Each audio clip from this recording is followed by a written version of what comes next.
Welcome to WebRTC Live. In WebRTC Live, we cover the latest technical topics and business use cases for WebRTC and live video. As always, this episode is brought to you by WebRTC.Ventures, leading integrators of WebRTC video into your custom application. Welcome to WebRTC Live. I'm your host, Aaron Syme, founder and CEO at WebRTC.Ventures. We're a custom design and development agency focused on building live video applications. We're here to help you take your application live. Thank you for joining us live today on YouTube, LinkedIn, and Twitch. Welcome also to any of you who are watching a replay of today's event. For those of you with us live, you can ask questions throughout the stream by leaving a comment in whichever platform you're viewing this. So for today's episode, I am joined by Rob Pickering, who's the founder and CEO of Aplisay. Rob is an expert in real-time communication software, as well as an advisor, investor, and serial tech startup founder. Today, we're talking about AI and streaming speech, as well as taking any questions you have around those topics. So you can enter those anytime, whatever platform you're watching this. Thanks for joining me today, Rob. Hi, good to be here.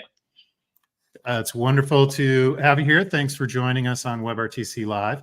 I saw you last about a month ago in Krakow, Poland at the RTC On conference. And at that conference, you talked about AI and streaming speech. And that was only a month ago, but a lot has changed in the short time since then. So we're going to start, so much has changed. To help prompt that part of the conversation, I'm going to bring up a couple of LinkedIn posts that you shared just in the last month. So before the conference video was even posted from your talk at the RTC conference, your demo became a little bit outdated by an update from Fix AI for Ultravox. And then with the release of an additional 70 billion parameter speech integrated module by them. And then only a week ago, you posted that OpenAI has just dropped the first public beta of their real-time API. And this is the big news we've been waiting for. So tremendous amount changing as hinted by just those two posts. Tell us quickly, Rob, give us a little preview before we jump into the rest of the program. What's changed and what are we going to talk about today? Okay, what's changed? What has changed is that speech-to-speech models are now a thing. And they've become a thing that developers can utilize for kind of about 4 weeks now. And really this all started. So, if we go back to the conversational AI and the stuff we were doing 5 years ago with intent recognition, language understanding models, and kind of hard programming all of this stuff, like the sort of the Amazon Lex, the Alexa, and all of that stuff, literally 5-6 years ago. That was kind of tough to build, but very deterministic. And then large language models came along. Large language models were originally text-based. And as soon as these text-based large language models came out, folks like me started scratching our heads and saying, wait a minute. Okay, so this text-based large language model, it's kind of solving all those problems we were trying to solve with things like Dialogflow 6 years ago. And it may be able to do it a little bit better than we can do it. So we all started building these pipelines with speech to text, going into this textual model. And of course, the textual model is kind of delimited. You kind of type some text, you hit return, the thing comes back at you. So we all started building this stuff about a year and a half ago. And we've got really quite good at this. Some of these pipelines, and if you look at some of the newer speech to text engines, we're starting to get latency down. And, this thing is feeling a little bit less like a walkie-talkie conversation. And we're feeling a little bit good about ourselves because we've managed to do all of this. And then OpenAI did the what they called the spring update, which I think was kind of around about the start of June, end of May, where they did this fantastic demo of this speech-to-speech model, and we were all blown away because what that means is they're tokenizing the speech directly into the large language model. So all of this clunky speech to text and then back out again goes away. And ever since then, we've been sitting there thinking, well, what does this mean for how we're going to build this stuff? Thankfully, we had a lot of time to think, because whilst they released it and they said it's going to be released to, you know, kind of selected people in ChatGPT back in June, it leaked out very, very slowly in ChatGPT in this kind of advanced voice feature, and we could all wonder at how it worked inside their app and take it to pieces and you know, kind of sniff at the streams and things and find out what was going on.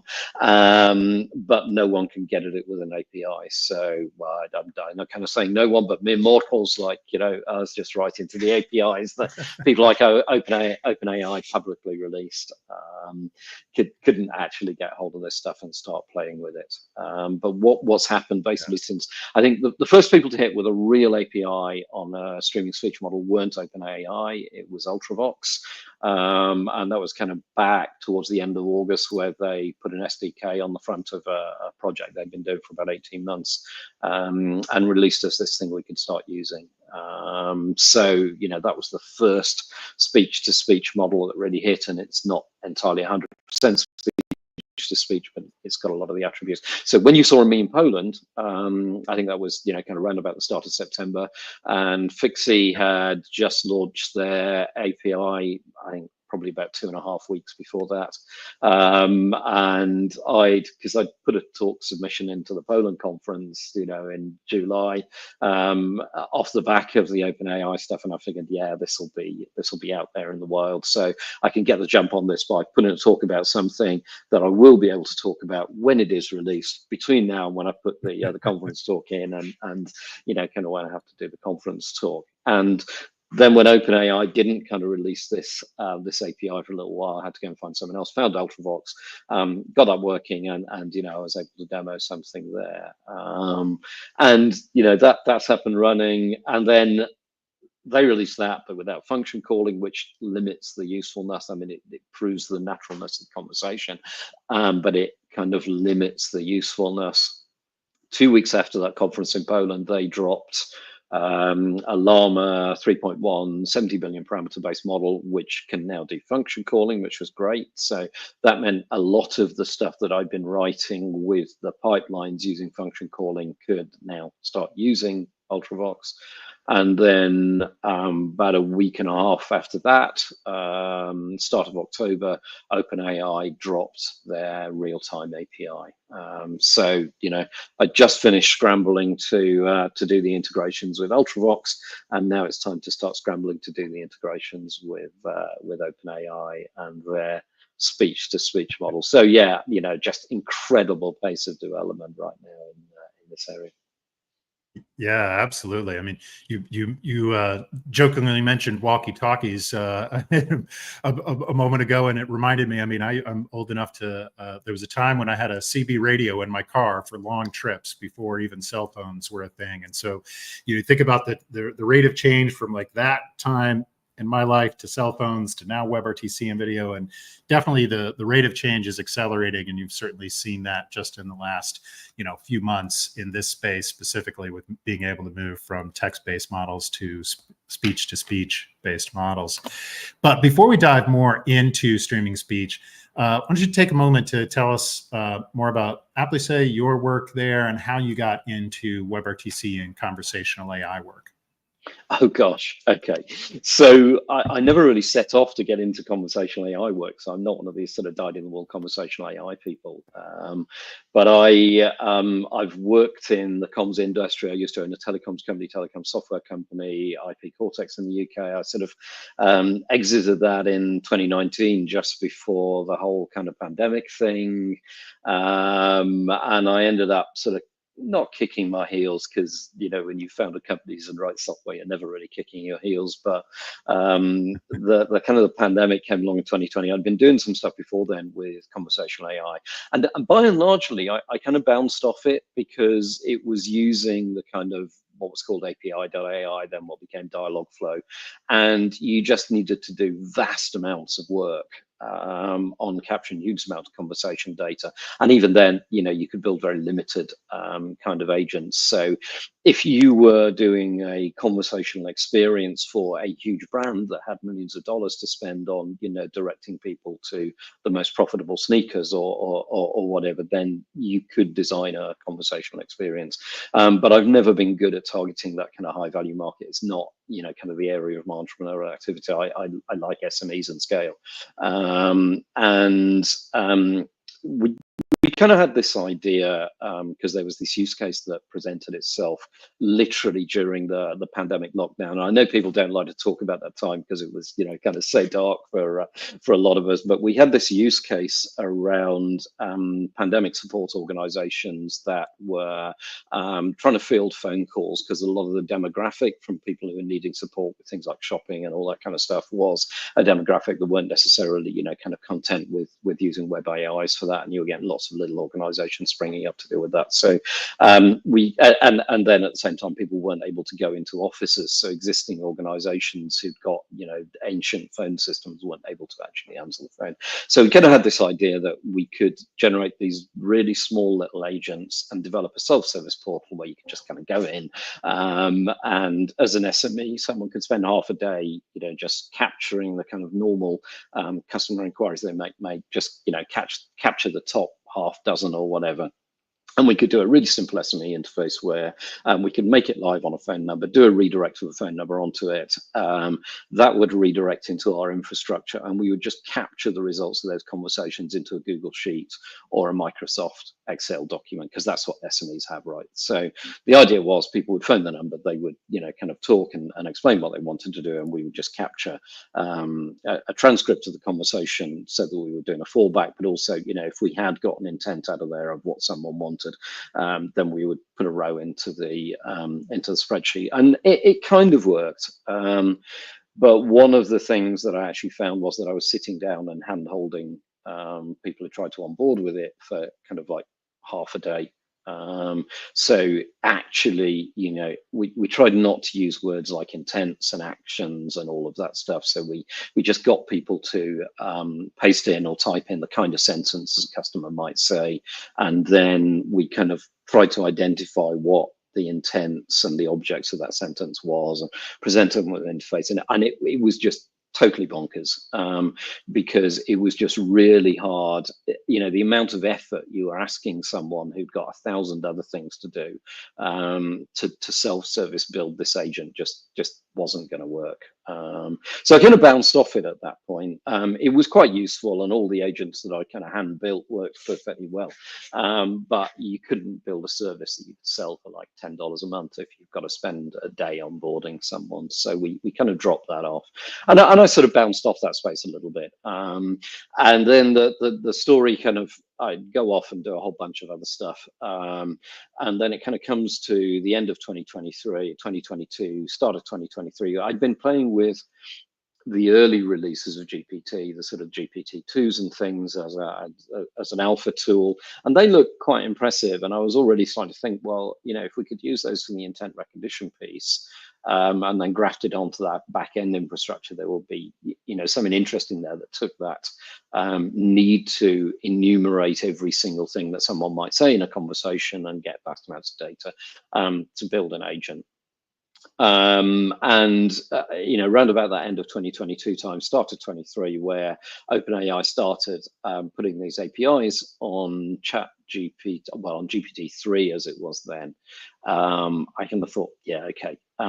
What really needs doing here is someone to put an audio pipeline onto that. So quickest way to build something like this, I went and looked for the open source stuff that was adjacent. There's an open source project called Jambones. It's sort of an open source CPaaS, and right then I was kind of focused on telephony and SIT. So I basically used, they've got some nice integrations with things like Google speech to text, text to speech.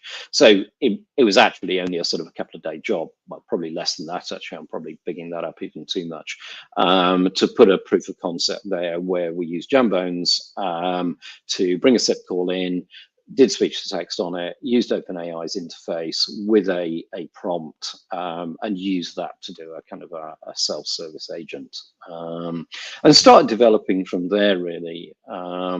One of the kind of the problems that we experienced, well, it wasn't a problem actually, and you talk about the kind of the evolution of this stuff.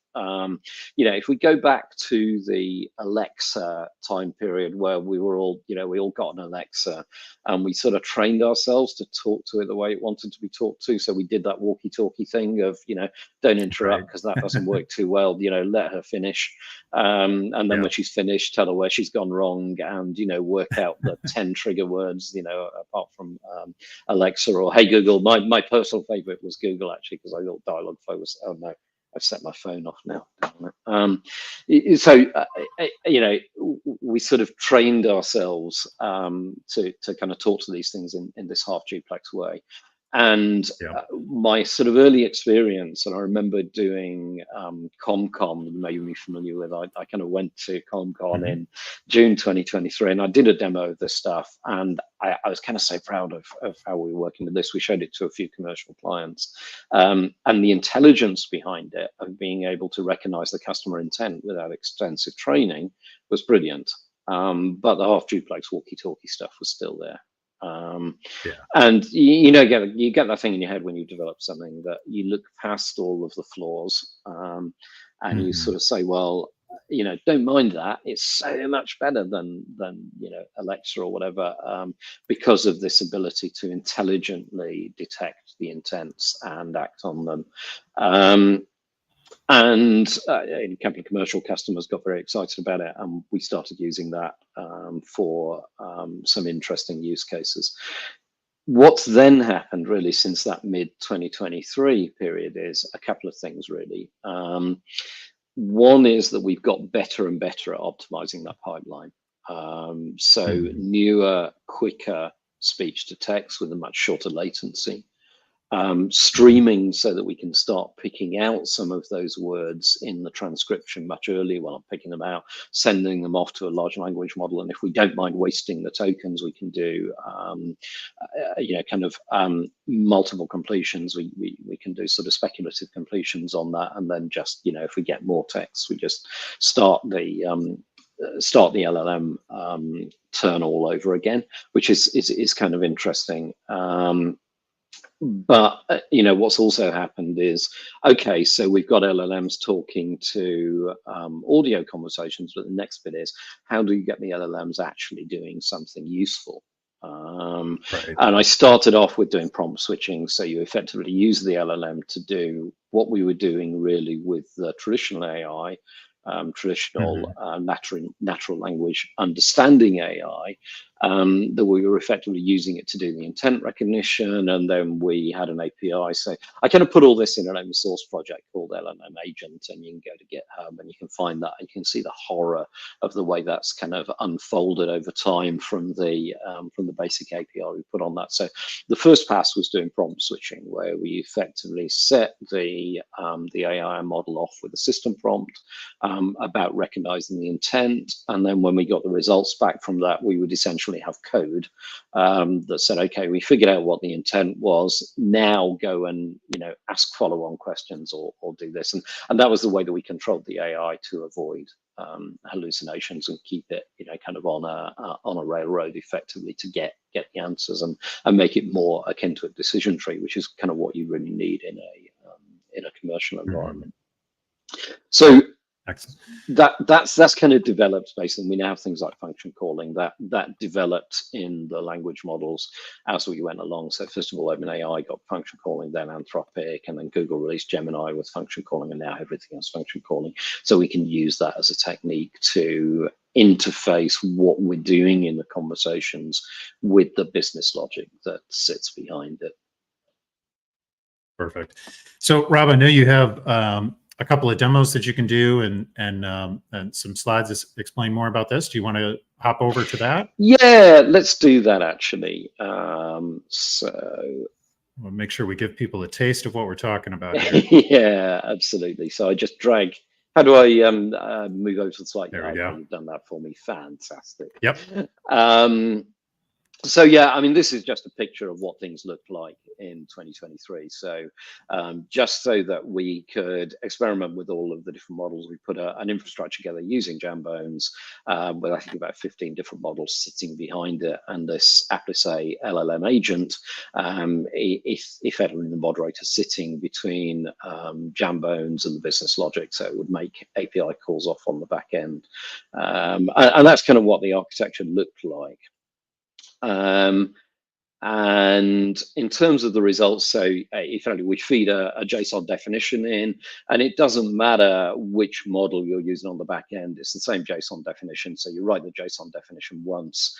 We've got a little visual editor to do that, so you don't actually even write the JSON definition. You develop an agent. Once you've developed the agent, you can switch it between models, and migrate between some of those earlier models, some of the later models. So effectively, that point I was talking about just before OpenAI released the first speech-to-speech demo, we kind of got something to a point that was, kind of usable. And the demo that I always like to use is from this kind of wild UK hacker camp, because it's not commercial and there's a database behind it. I can play with it, and we can show you some of the things that it does. So let me show you a video of the point we got to sort of round about summer of this year. Here we go. Great.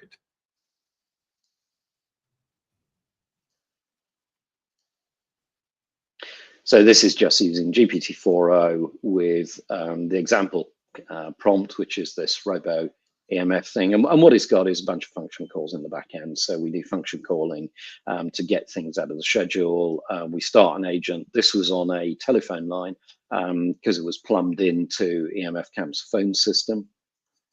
So someone calls it was actually on internal extension on the camp, and this is how it works. You've reached EMF Robo Help, here to make your EMF camp experience electrifyingly awesome. How can I assist you today? I'm super interested in anything to do with fire. Okay. All right. Let me ignite my circuits and find some fiery events or villages for you. Hold on just a moment. For some fiery fun, check out the Northern Quarter Village, which is big on LEDs and digital radio. Also, don't miss the talk when a tree falls in the forest. Does it cause a fire? Okay, that sounds reasonably boring. Have you got anything shocking? Okay. How about the musical Tesla coil demo on June 1st at 21:30? It's a shocking performance with Tesla coils and electronic music. That should electrify your experience. Yeah, okay, that does sound like fun. But I could do with some coffee and cake now. Where can I get that? Okay. Let me brew up some info on coffee and cake spots for you. Hold tight. For a caffeine and cake fix, head over to Tilda Industries for a chat and coffee, or Nottingham Hackspace for a morning pop-up cafe with pastries, tea, and coffee. Enjoy your treat. Okay, that sounds fantastic. In fact, I'm off there now. Thanks. Bye now. Okay. Awesome. Enjoy your coffee and cake. If you need anything else, just give me a buzz. Have a great time. Okay, so I mean, the notable things about that was that sounded pretty good, right? So there wasn't a ton of latency there. And I was pretty happy with that. Unfortunately, to do that, we had to cheat quite a bit. So you'll notice that, whenever I asked a question, the agent came back with kind of an okay immediately. And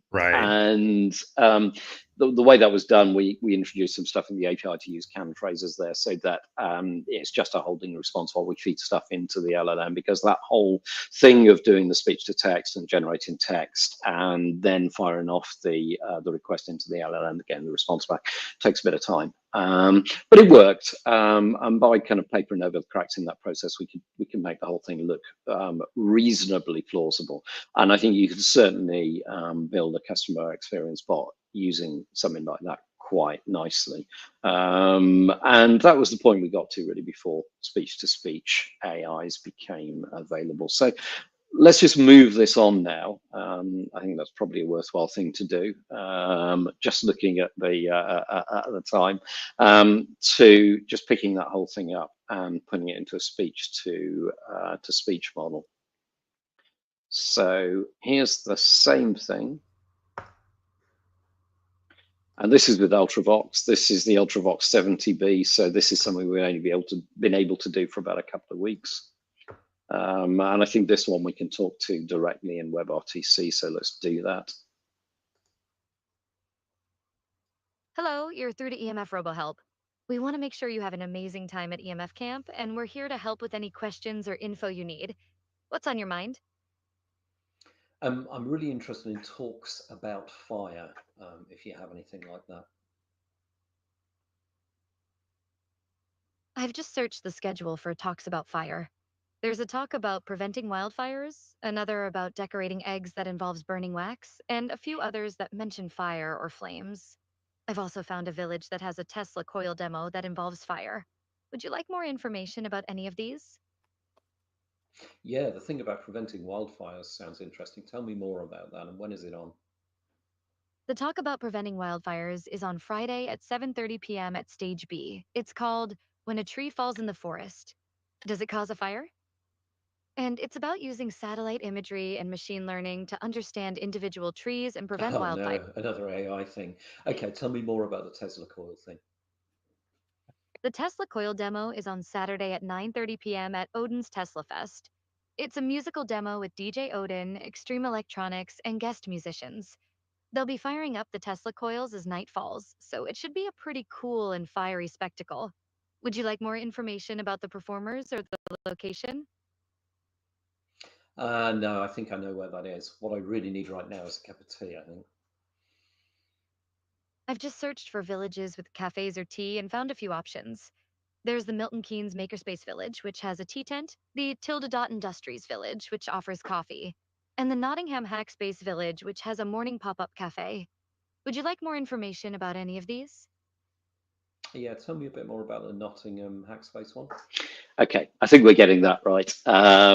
So, you can see there that it's got the same sort of very short latency, or much better, very short latency. We're actually getting real completions back all the way through to speech from the LLM right away. So suddenly that No more actually feels, OKs in the middle. yeah, suddenly that feels like we're talking to something that's being really quite responsive. I'm not sure about the whole idea of trying to persuade people they're talking to another human. I don't think that matters. I think what really matters is that we're not frustrating people because the conversation is kind of slower. So that's where we were a week and a half ago. 2 weeks ago, maybe. So let's do the same thing now with OpenAI's latest model. No, that's Ultravox 70B again. Let's.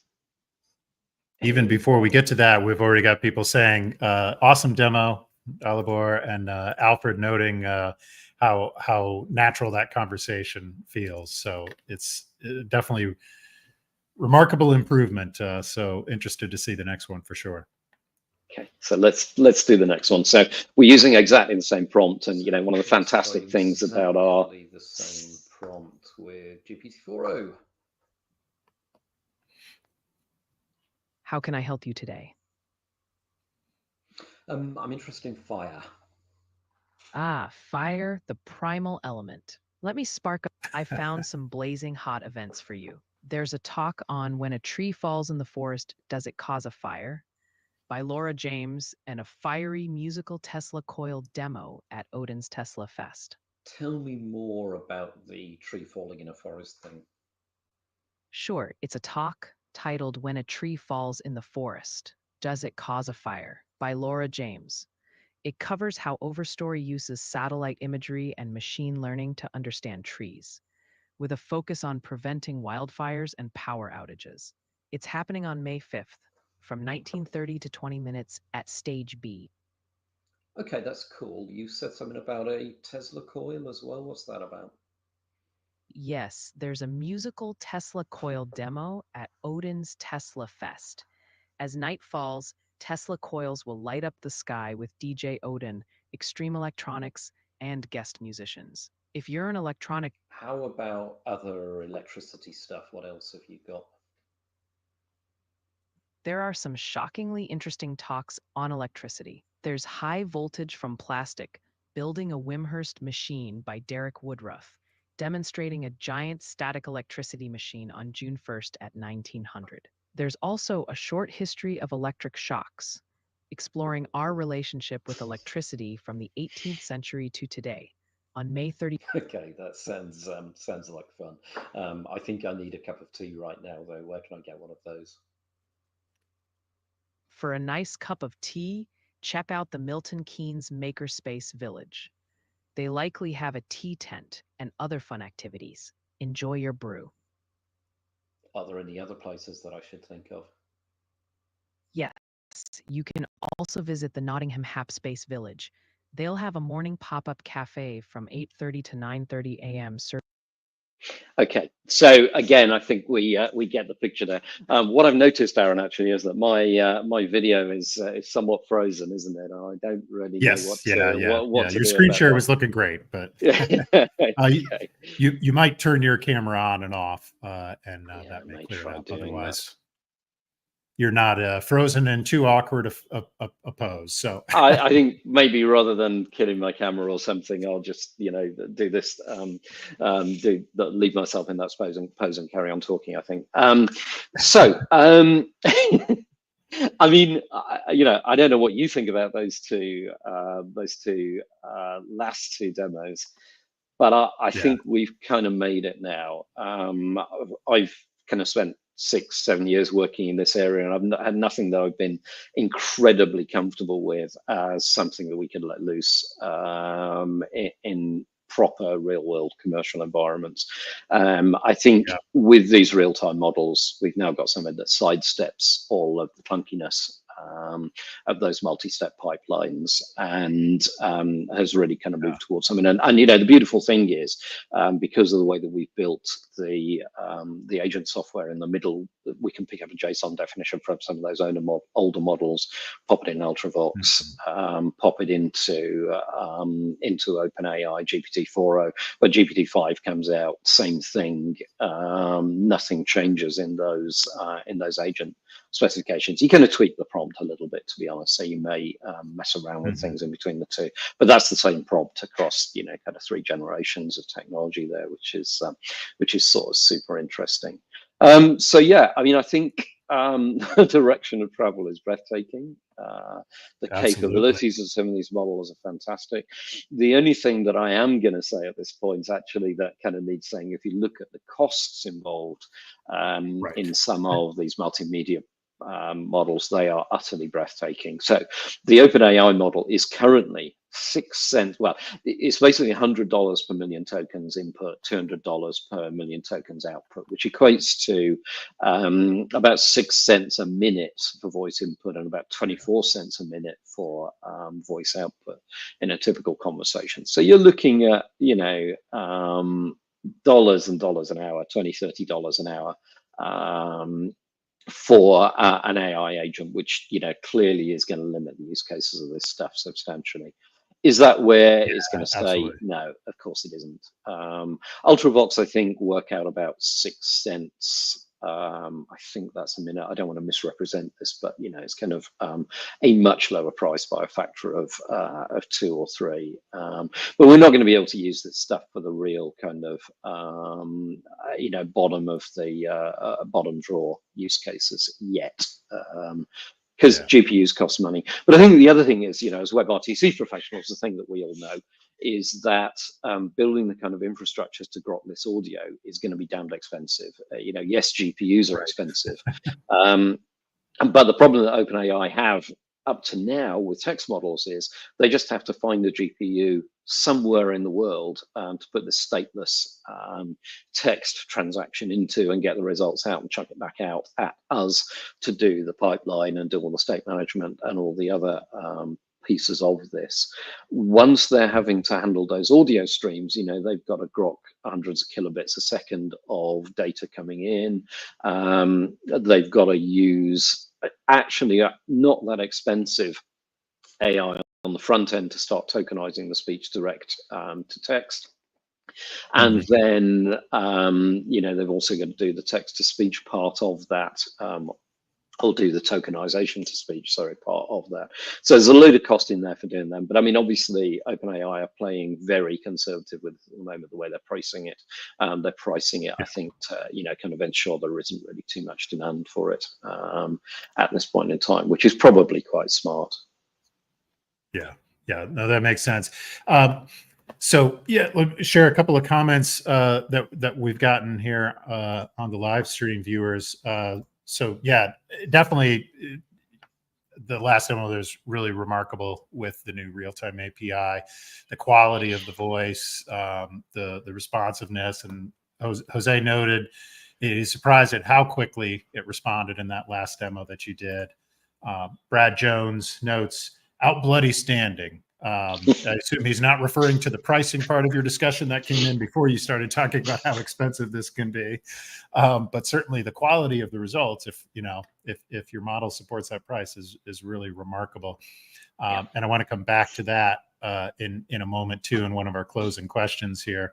But also a question here from Hector asking, does Aplisay provide a way to integrate from Lexbot or Kinesis video streams to interact with any of these models? We don't currently. That's something that if you want to tell me a bit about your use case, just contact me and I can talk through with you what we might need to do that. So just rob@aplisay.com, drop me an email and we can maybe have a talk about that use case and another think about what would need doing for that. Okay, great. And Samson comments that EU regulations are preventing him from accessing it. How widely rolled out is this from OpenAI? Do you know? How widely is the API rolled out? Yeah. I wasn't aware. Or are there any restrictions on using this? I wasn't aware there was a restriction in the EU from using this. We should try putting some requests in from a European data center. No, in fact, we are. So yeah, I don't think the OpenAI API for a real time is blocked from the EU.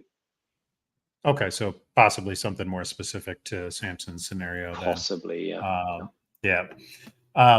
So let's go back to the pricing of this, because I mean the remarkable thing about what you've demonstrated here is that I know some of the things that the challenges that you talked about in your conference presentation, we've also seen in our work around building conversational AI when you're doing speech to text, text to LLM, and then back to speech, of dealing with turn prediction and latency and interruptions. I mean, this is solving most of that for you essentially, right? Yeah. And so that's remarkable, and doing it with very low latency and high quality, as we saw. But the pricing will make it too, at least current pricing, make it too expensive for a lot of use cases. So what sort of use cases do you think that this is appropriate for in its current form, and how much should people be considering that more complicated pipeline for other sorts of agents? Oh gosh, okay. I mean, I struggle now to go back to the kind of the complex pipeline, because I think all you're doing is sort of doing an arbitraging thing that the text models are currently cheap. And by buying your S2T and TTS separately, you can kind of build this thing which is slightly more clunky from a conversational point of view, and save a few cents by doing that. I'm not at all convinced I would do that strategically. There is actually another reason for doing the pipelining approach, which is quite important. Right now, if we use the speech-to-speech models, we're putting a lot of the logic into the AI provider. So we're giving them a prompt, we're telling them to make function calls back to us effectively. And the only real way we're controlling this is by function call or system prompt switching. We do not have the same level of control. So you don't get to inspect what the LLM says before it says it, I guess. So there are some, highly regulated environments or environments where the conversations you're having are contractual, where I suspect you will still want to put logic between the strict textual output of the LLM and the spoken speech. And I think that's what will actually drive it. I think it'll depend I think what will actually happen is the pipeline stuff will become the kind of like the high control stuff. It's kind of like, the folks building hot rods and, tweaking their engines and, generally wanting to really, really control how the thing operates, because they have a kind of a regulatory or a business imperative to do that.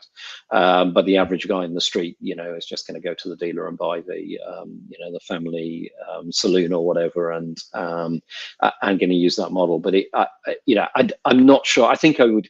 I mean, the brilliant thing is there are, and I'm not bigging up our architecture. You build an agent definition once and you use it on all those platforms.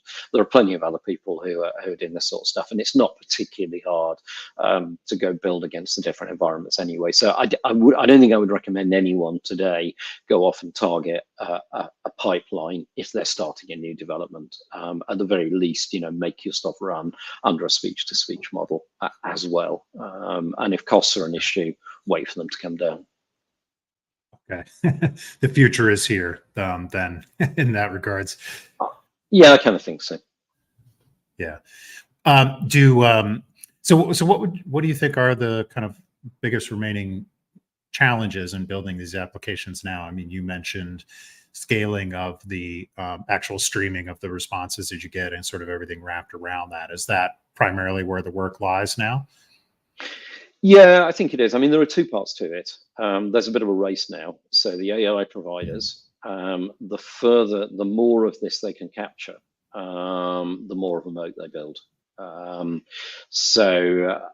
If you're a model provider, there's already a proliferation of models. There's Anthropic, Google, Llama, and fine-tuned Llama as a text model works very well for what a lot of people are doing. So, that's not great for people like OpenAI getting a return on investment. So actually having a moat is quite useful. And actually, this has got the potential to be quite a moat, because you've got to build a heck of a lot of infrastructure to kind of leverage this. And once you have, then it's going to be a lot easier for people to just come to you and just feed their real-time conversations in and get the answers out, and you do all the work. So part of that costing is really about where all the value is going to sit. I'm really pleased that Fixie came up with Ultravox first, actually, as the first SDK, because I believe very much in open source, and I think the fact that there is a Llama out there, which is what sort of Ultravox's first target is, which does speech to speech, is brilliant. So the fact that they're open source as well, they're not fully open source, so you can't just pick up their thing and pick up the SDK, but the front end and the tokenization of voice constructs to directly to Llama tokens is one to any LLM model is there. So I think there is going to be this race, and thankfully open source is still in there. So there are still open source alternatives to speech AI models, which is great. And really, the pieces are going to get more sophisticated, and it's just about, kind of commercially getting the pricing right and keeping the level of control actually in the folks that are building applications for this stuff. Fantastic. All right, we have one last question here from our viewers. Justin wants to know, will video-to-video modality ever be implemented? Yeah, of course. I mean, next month. I mean, there are huge considerations about just how much energy and how much water we're using with this stuff, and whether we're grokking full frame rate video because it's really important. I mean, one of the big advantages of these speech models is that rather than just taking the textual version of the speech, in other words, the actual words I'm taking, we can start generating different tokens for different inflections on the speech. So you're kind of building in the sentiment to the inferences that we're building.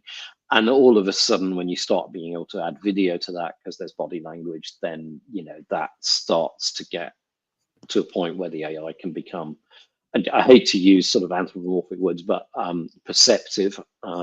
It's able to perceive a lot more about what's going on in the conversation, just the way that we do if we're in a noisy room and we kind of figure out where the conversation is, even if we're losing 50% of the conversation. So I think for that reason, we'll end up doing it. That's the most serious use case I can see for it, is just, you know, adding, and you know, there are all sorts of other use cases around grokking sign language and impairments and all of that sort of stuff. So, you know, I hope that's the use case that we come up with for video, is enhancing conversations rather than doing, you know, wild and evil stuff and impersonating people and you know, kind of all of that stuff, which I think is unnecessary. I don't mean, you know, necessarily impersonating people with evil intent. I just mean, you know, kind of impersonating the perfect salesman to do a, you know, a perfect sales job and all of that sort of stuff, where we start having our visual senses assaulted by, you know, all these kind of carefully honed constructs to get us to buy more and all of that stuff, in the same way that our audio sensors and our you know,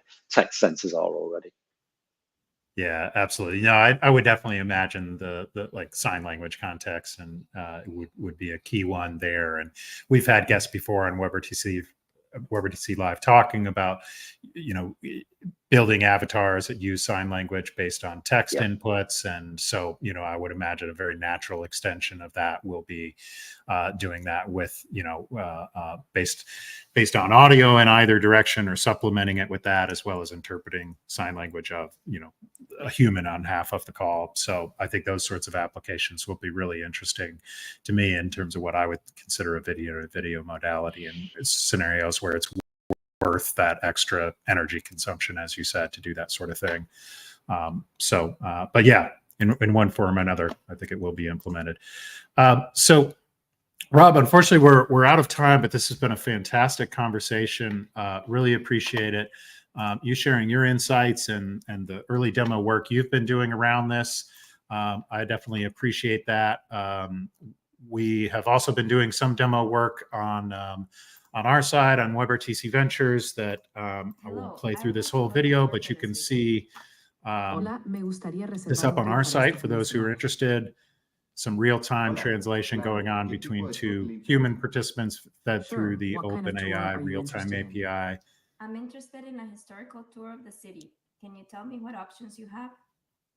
Estoy interesado en un tour histórico de la ciudad. Puedes decir.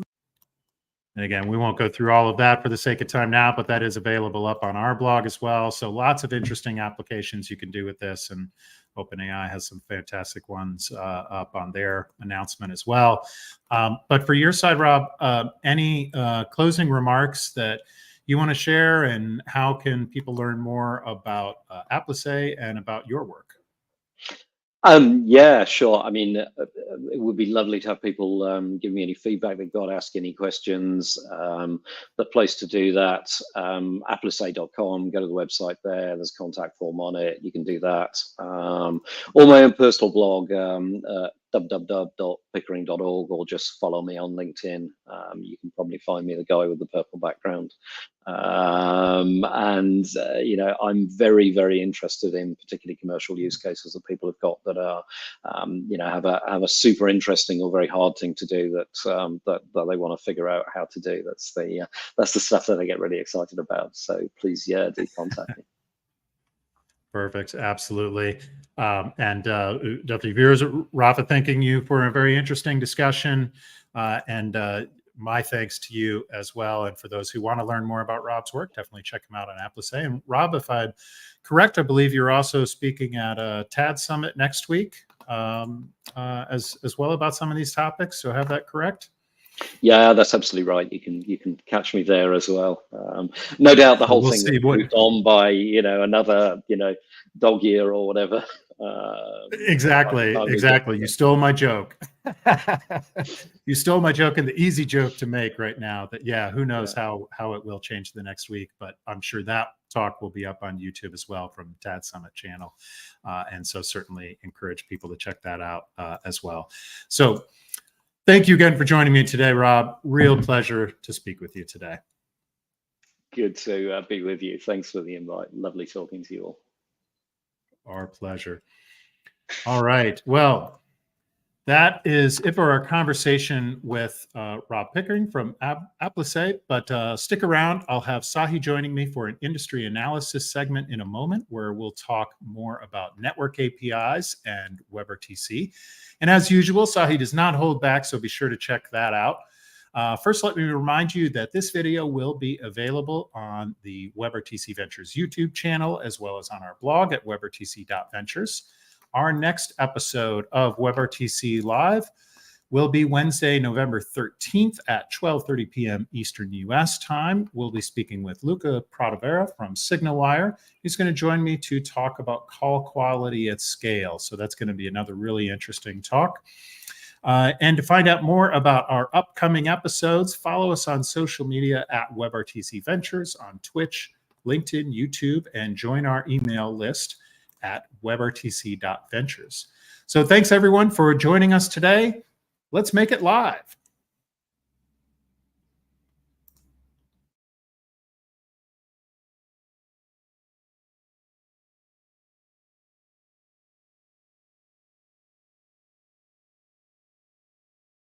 And WebRTC. What's your take? Is it hype or valuable? Valuable, maybe, but not for us. Okay. All right. Expand on that. I'm curious. I think before we start, we need to define what network APIs are. Okay. And the way they got rebranded in a way, because when I grew up, like 20, 30 years ago, and we started talking about these things, were called telco APIs. Okay. It was a notion that carriers can have their own APIs, and they can sell and license these APIs to developers that would build whatever developers know to build. Mm-hmm. So the notion was, well, you could come to us and use SMS and voice calling, and that's going to be great. Right. And if you go and look at AT&T or Deutsche Telekom, they actually have these kinds of APIs today for many years now. Mm-hmm. Now, I dare you to find a developer that uses these APIs directly. Right. Okay. And I think that's where the problem lies. At the end of the day, when you want to do SMS or voice or verification APIs for mobile devices, you're going to do it through Twilio, Vonage, Infobip, or a slew of other CPaaS platforms. You're unlikely to go directly to the carriers. Mm-hmm. You might go directly to the carriers if you want to be very local in your offering.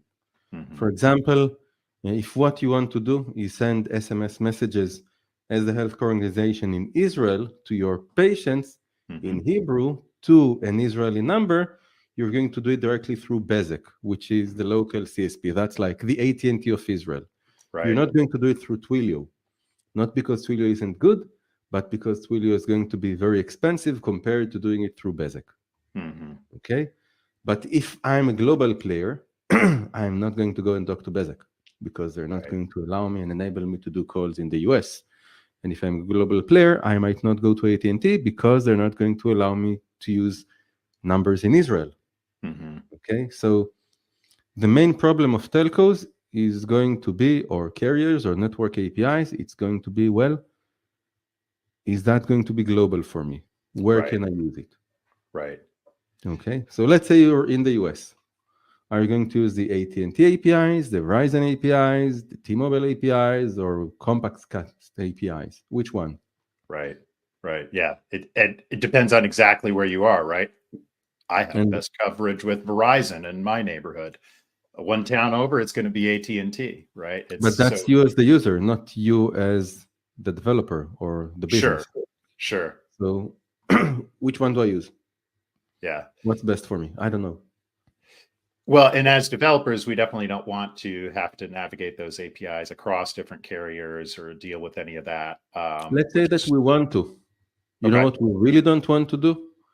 we don't want to navigate the contractual agreements that we need to go and sign with each and every one of them separately to do that. Worse than the coding APIs. Yes, they're going to kill you by all of these rules and licensing before you even get to doing an API call of something. Yeah. Now, at least from the API perspective, there's desire to see this become more standardized across carriers and to work more seamlessly, right? Which is where the Camera project comes in.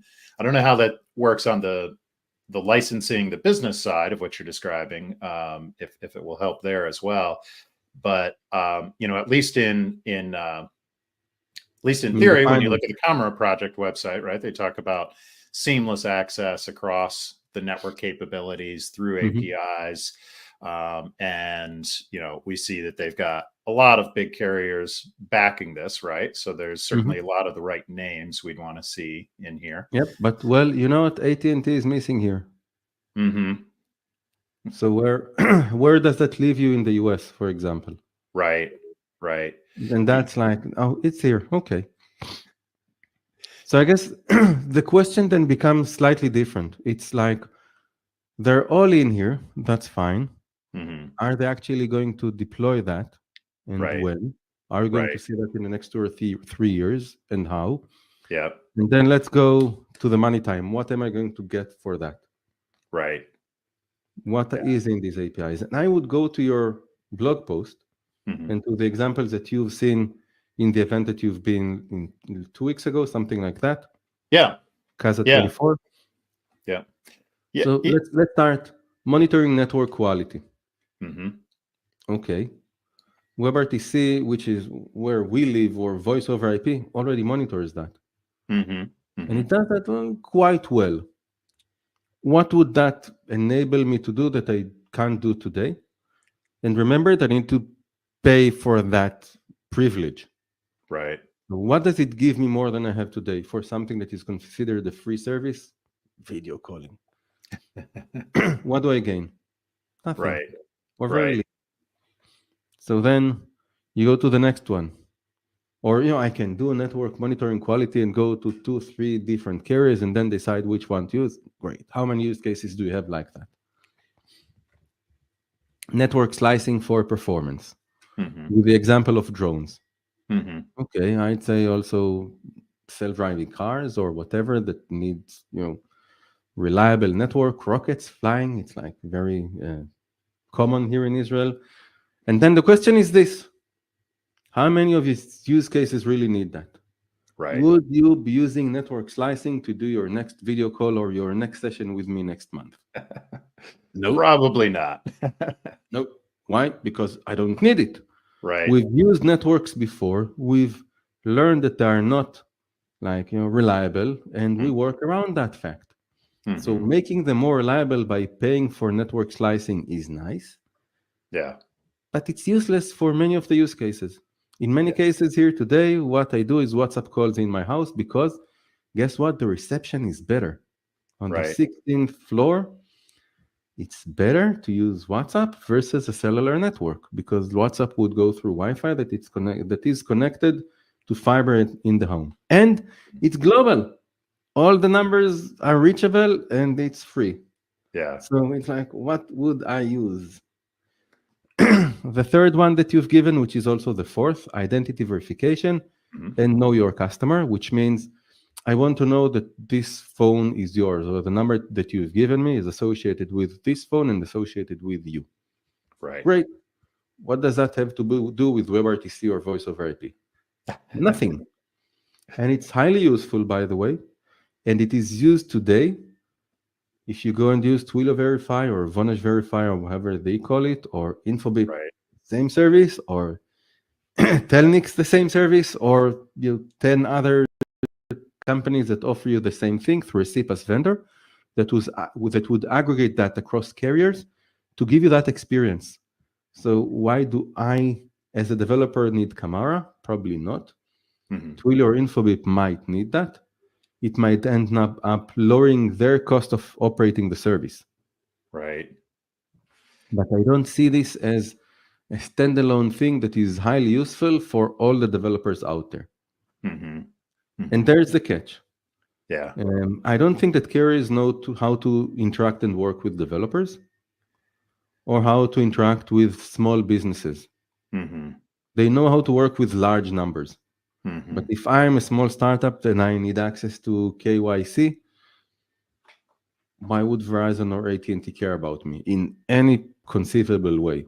Right. With, support, useful billing, providing me access to, I don't know, consultancy, whatever. Nothing, not going to happen. Yeah. But then I would go to a CPaaS vendor and they would be there for me because that's what they do for a living. So you end up with carriers that would either work with large businesses, really large businesses, governments, I know, education system, things like that. Right. Or with CPaaS vendors. They would take these APIs and then abstract them out to use their own. Yeah. Hence, again, nice try or a very good initiative.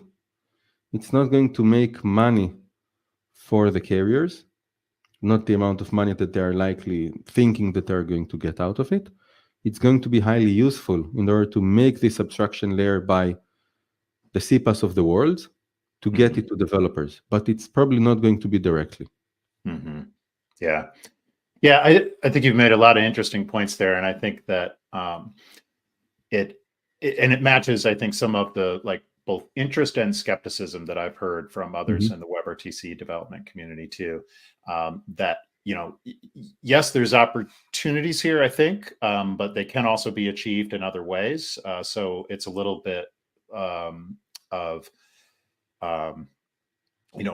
people kind of reselling other services in ways or opening up other sort of sales channels for themselves as a company. Yep. I think in some niche use cases, like, network slicing for drones and stuff like that, there are things that, don't exist so much now that are new opportunities, but they're small niches, right? And so they're not going to be the vast majority of, the applications that we're dealing with, right? But there's, some interesting opportunities there, but definitely challenges too with, there is a bit of a gap that between kind of the background and experience of people in the telcos versus kind of the web development community. And in WebRTC, we've always kind of sat a little bit as a bridge between those communities, I would say. But this sort of highlights some of those differences, I think, too. And so I think that's how do they convince developers to use this? I think is certainly an interesting challenge for it going forward. And again, there's a second part. A carrier doesn't have an incentive to do that because there is not enough money in it for him. If at the end of the day, what we say is, well, there are a few niches that might need that. Okay. I worked at Amdocs like 15 years ago. I remember coming with the idea of let's do something around CPaaS and APIs because it's important. And there's Twilio and Tropo at the time. Tropo, we don't even remember it today as a company. They were the same size. Tropo took the route of working with carriers more than developers and see where they are today. And I remember the GM of our business unit, he was my manager's manager in a meeting. He was in charge of 5,000 employees. He's sitting there looking at all that and saying, well, if this market is going to be $400 million in 5 years, that was years ago, it's not interesting enough for us, for a company like ours. Right. So, and this is going to be the mindset of carriers because Amdocs was a company is a company that sells to carriers. It's their market, and this is the mindset. So if your mindset is like, $100 million is not enough, well, there's no point in doing that. That's my view.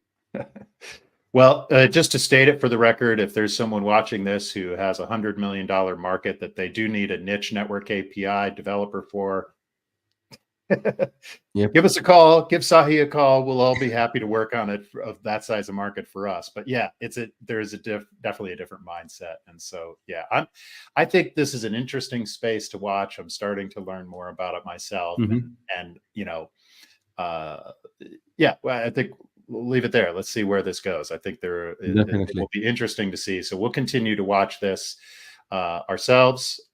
And I'm sure you'll talk about it at times too. For those of you interested in learning more about Sahi's work and seeing his updates on this, check him out at bloggeek.me. And to learn more about future episodes of WebRTC Live and our work and our take on these sorts of things, check us out at WebRTC.ventures. Sahi, thanks again for joining me today for this industry insight and all of the insights you always share with us. Thanks, Aaron. All right, let's make it live. Thanks for joining us for WebRTC Live. Visit our website at WebRTC.ventures to learn more about our custom design and development services and to learn more about upcoming episodes of WebRTC Live.